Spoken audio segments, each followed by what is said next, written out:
Bonjour, ici Mathieu Vénis du site internet penser-et-agir.fr et bienvenue dans l'épisode 2 de la série Agir au quotidien, un conseil concret pour agir tous les jours. Alors si vous n'êtes pas encore abonné sur la chaîne YouTube, cliquez tout de suite sur le bouton s'abonner pour recevoir tous les jours des notifications quant aux nouveaux épisodes qui apparaissent jour après jour. Alors aujourd'hui, le thème de cette vidéo, c'est quelque chose de très simple, c'est comment savoir, c'est pour les personnes qui sont en reconversion professionnelle, comment savoir si un métier me correspond vraiment ou si vous avez déjà un métier que vous ne sentez pas très bien, comment avoir une idée d'un autre métier à faire. Et vous allez voir qu'on ne va pas utiliser des méthodes classiques de bilan de compétences ou autres, ni se baser sur un résultat concret. Alors souvenez-vous, hier, je vous ai, dans le premier épisode de la série Agir au quotidien, je vous ai fait pencher sur la question du pourquoi pour trouver le concept noyau, le concept profond en vous que vous avez envie d'atteindre. Je vous avais donné un exemple avec par exemple la liberté.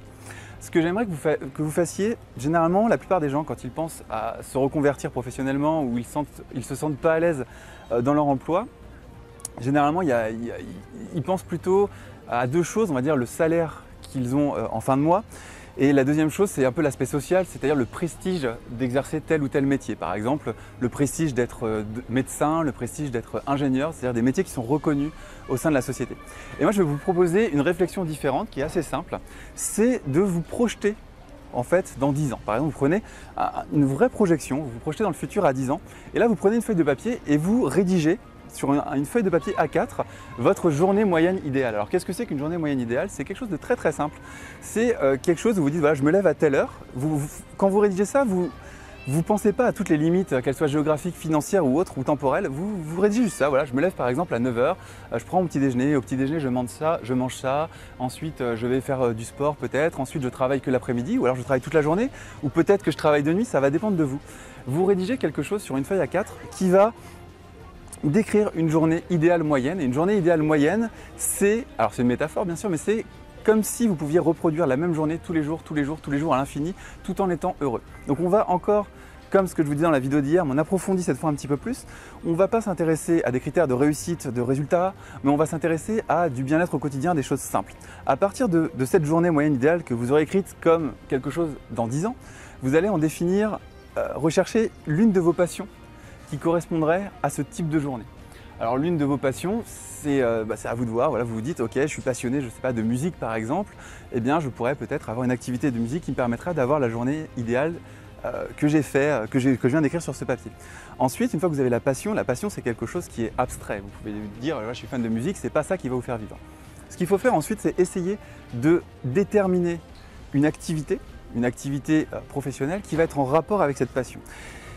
Alors c'est pas forcément simple ce que je vous dis, mais c'est une réflexion que vous pouvez mener pour vous poser des questions, peut-être créer des déclics ou créer ce qu'on va appeler en psychologie des dissonances cognitives. Bon là on va pas rentrer dans l'approfondissement de ce que c'est que la dissonance cognitive, mais quelque chose qui va faire que vous allez avoir une différence entre ce que vous pensez à l'intérieur de vous et ce dont vous êtes convaincu et vos actions au quotidien. C'est très très important d'avoir cette méthode de réflexion parce que ça va vous permettre de créer ces petits déclics et un simple déclic, une simple pensée, une simple petite chose qui ne va pas dans votre cerveau, ça peut tout changer à plus long terme.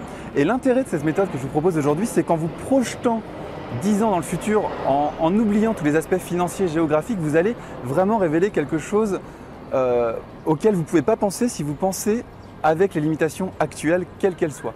Donc vous allez vous projeter dans un cadre idéal et de là, en fait, ce qu'on fait, c'est qu'on revient un petit peu en arrière en se disant voilà, ok, j'ai ma journée idéale, maintenant je vais penser aux passions que j'ai aujourd'hui et je vais faire coller une activité en accord avec ces passions avec ma journée moyenne idéale.